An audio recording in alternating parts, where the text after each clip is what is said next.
વડોદરા શહેર જિલ્લા શિક્ષણ વિભાગ આવ્યું એક્શનમાં ધોરણ 10 અને 12ની બોર્ડની પરીક્ષાને લઈને તંત્ર દ્વારા તૈયારીઓ શરૂ કરવામાં આવી છે। ધોરણ 10ની પરીક્ષા શહેર જિલ્લા વિવિધ 45 પરીક્ષા કેન્દ્રો પર તથા ધોરણ 12 સાયન્સ અને કોમર્સની પરીક્ષા શહેર જિલ્લાના વિવિધ 21 પરીક્ષા કેન્દ્રો પર કરવામાં આવી રહી છે। ત્યારે માધ્યમિક શિક્ષણ બોર્ડ દ્વારા આગામી ફેબ્રુઆરી 2026માં અંતમાં લેવાનારી ધોરણ 10 અને ધોરણ 12 સાયન્સ તથા કોમર્સની પરીક્ષાની પૂર્વ તૈયારી માટે જિલ્લા શિક્ષણાધિકારીની કચેરી ખાતે તૈયારીઓ શરૂ કરવામાં આવી છે। ધોરણ 10ની પરીક્ષા માટે શહેર જિલ્લામાં કુલ 4 ઝોન તથા ધોરણ 12ની પરીક્ષા માટે 2 ઝોન ઊભા કરવામાં આવ્યા છે।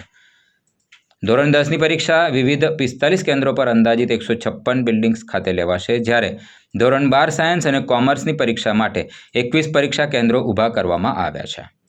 ફેબ્રુઆરી માસમાં જે બોર્ડની એક્ઝામ છે તેમાં ધોરણ 10માં 4 ઝોન, ધોરણ 12માં સામાન્ય પ્રવાહ અને વિજ્ઞાન પ્રવાહના 2 ઝોન છે।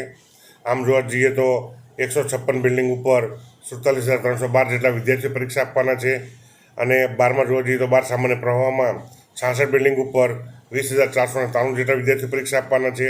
12 સાયન્સમાં આપણે જોવા જઈએ તો 41 બિલ્ડિંગ પર 7,448 જેટલા વિદ્યાર્થીઓ પરીક્ષા આપવાના છે।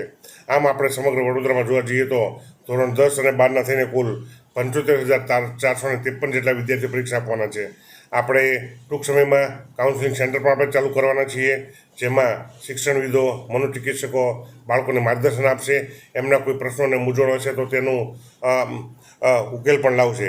એ ઉપરાંત આપણા જે સેન્ટરો છે તમામ સેન્ટરો CCTVથી સજ્જ છે, હાઈટેક ટેકનોલોજીથી સજ્જ છે। દરેક સેન્ટરો પર લાઇટ, પાણી, વીજળી, પંખા, હવા ઉજાસની સમગ્ર સેનિટેશન વગેરેની વ્યવસ્થા છે તેની ખાતરી બાદ જ સેન્ટર આપવામાં આવે છે।